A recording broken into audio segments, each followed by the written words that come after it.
Kau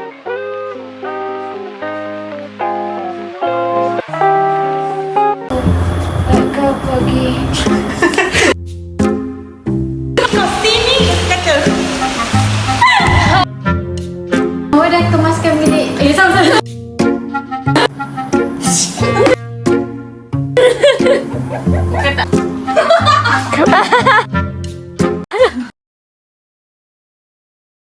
Dissociative identity disorder is when an individual develops alternate personalities that function with or without the awareness of the person's usual self. The Diagnostic and Statistical Manual of Mental Disorders, also known as DSM-5, identifies it as an identity disruption indicated by the presence of two or more distinct personality states.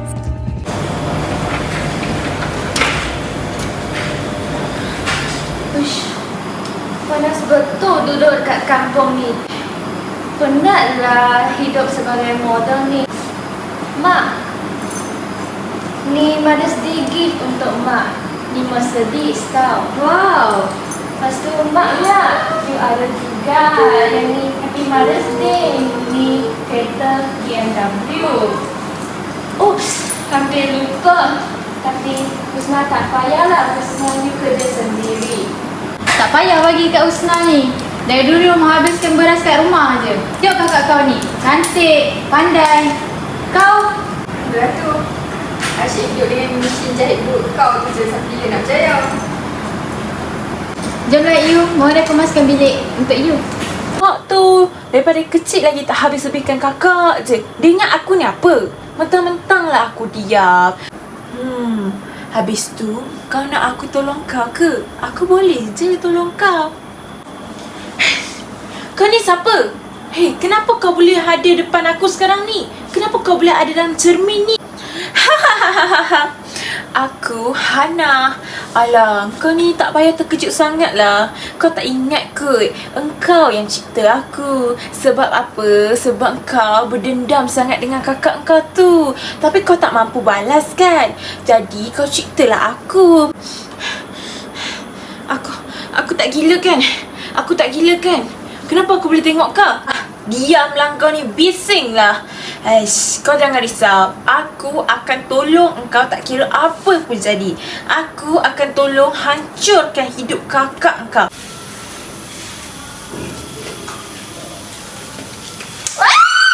Sakit! Sakit, tolong!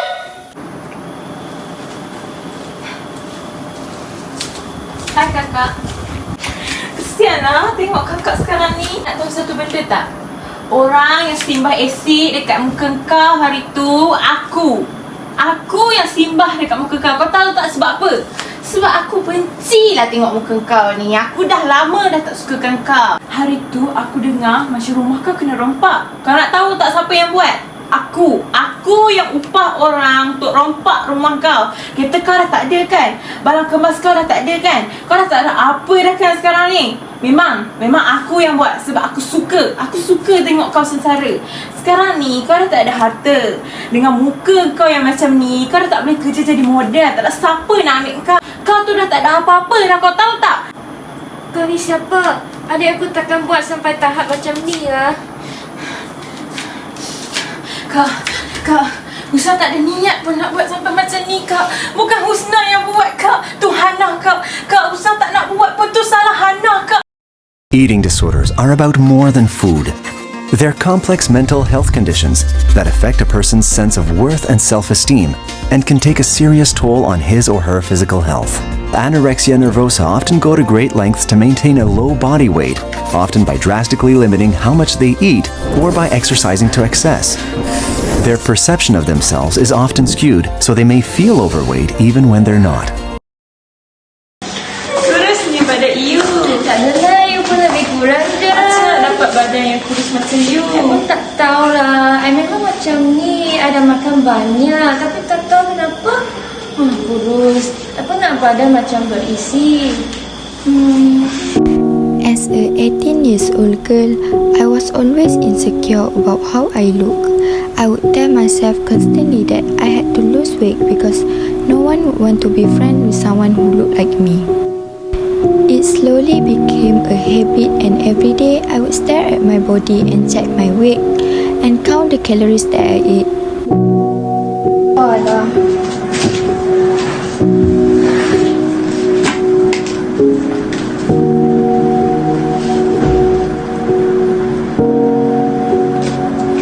Jadi ni macam mana nak urus kerasukan kandungan?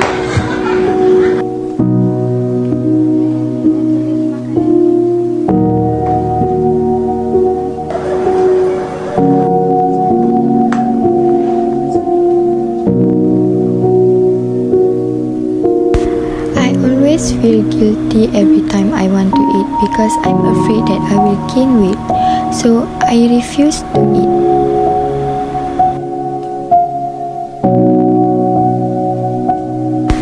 One day, my condition got so bad that I started feel exhausted all the time and I could barely concentrate in class. My whole life became all about numbers, how much I was eating and how much I was losing.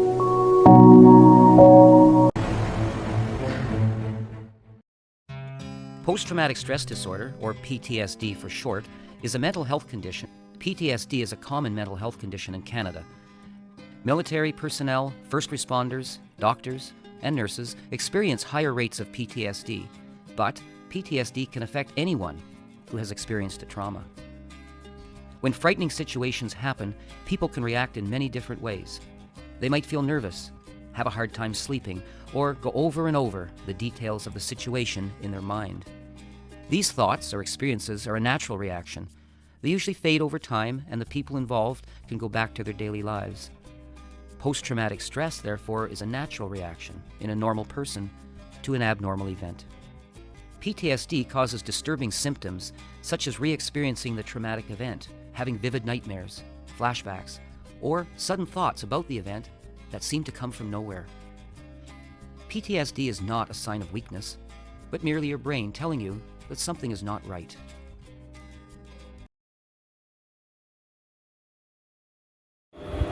One day, Shuhada is hesitating if she will show her grades to her mom. She knows that her mom will definitely scold her once she will know how low her grades are. Ada B, ha? Kau tak pergi belajar ke kat sekolah? Ha? Kau tahu tak aku dah habiskan banyak duit untuk orang macam kau? Ha? Aku dah buat semua benda macam ni dekat kau. Forgive me, Mom.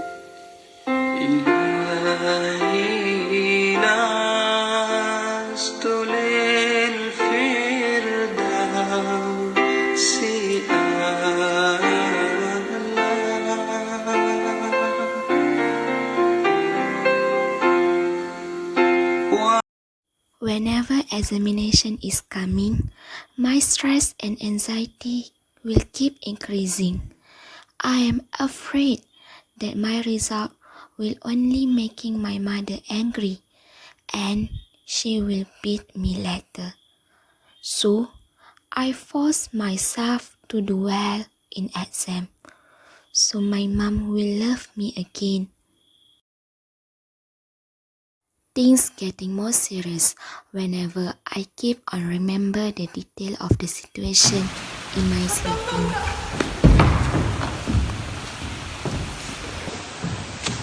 Sini kau, sini. Kau sini, kau sini. Aku kata. This stop making me nervous, and as a sequence, I have a hard time to sleep. Dear Mom, whatever happened, I will always love you.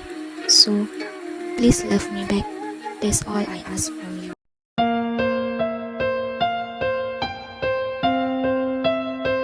Depression is the leading cause of disability in the world.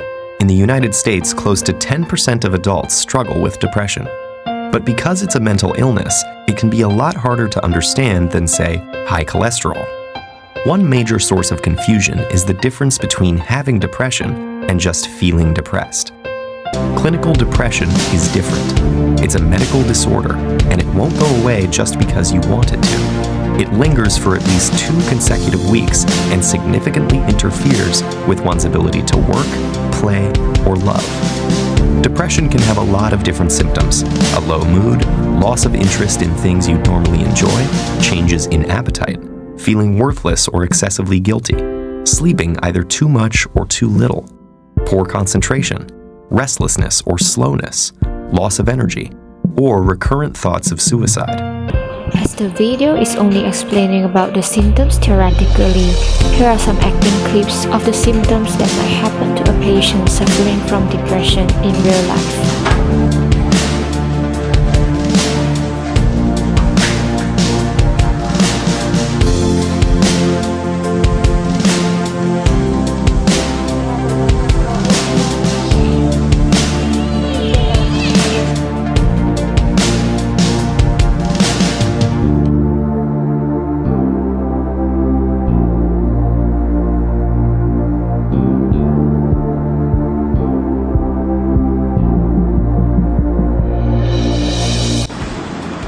Rasa sakit dengan kuat sendiri ya. Ya, ada doktor. Bila saya meneliti simptomnya kepada dia, dia bersamaan dengan meningkat depression. Jadi ubat yang saya bagikan itu makan ubat itu dan ini jadual darah yang ditunjuk saya selepas ini. Terima kasih doktor. Nanti apa-apa saya call doktor. Other than seeking for professional help, the patients could try out other treatments to recover from depression. There are very effective treatments. Medications and therapy complement each other to boost brain chemicals. Other promising treatments, like transcranial magnetic stimulation, are being investigated too. If you haven't experienced depression yourself, avoid comparing it to times you've felt down. Comparing what they're experiencing to normal temporary feelings of sadness can make them feel guilty for struggling. Even just talking about depression openly can help. For example, research shows that asking someone about suicidal thoughts actually reduces their suicide risk. And the more patients seek treatment, the more scientists will learn about depression, and the better the treatments will get.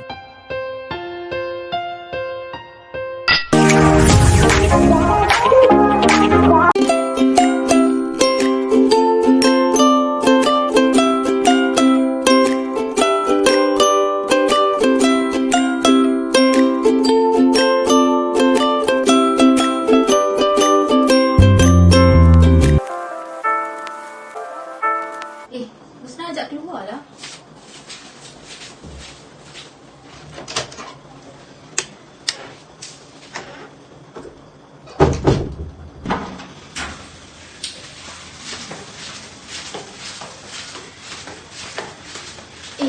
Dah tutup. Lepas kena dulu lah.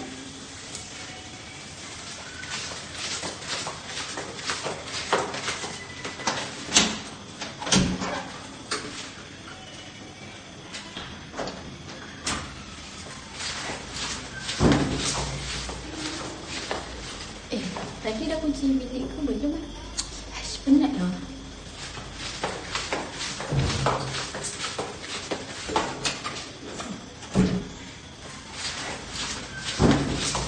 Oh Intan, mana hang? Cepatlah sikit. Aku dah lama dah ni tunggu hang. Dah berjam dah aku tunggu hang ni. Malah lekas sikit. Hang ni pun satu lambat betul lah. Ya, sabar. Aku tengah pastikan kipas switch semua tutup ni. Kunci bilik aku. Ya, tunggu. 2 hours later.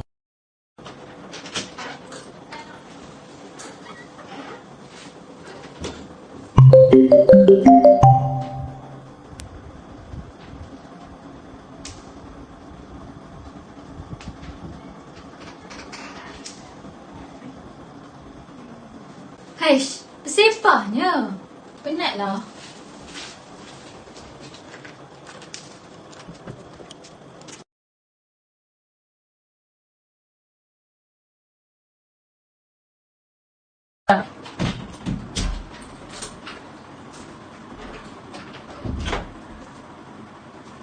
Intan, kenapa kau sentuh barang-barang aku ni? Barang kau sepah. Tak payahlah sentuh, aku pantang tau rasa sentuh barang Aku serabut tak tengok tempat kau sepah. Kalau kau nak kemas sangat kan, kalau kau nak kemas sangat, ambil ni. Kalau macam ni lah perangai kau, dengan penyakit OCD kau ni, lebih baik aku duduk seorang je lah. Biar aku keluar daripada bilik ni.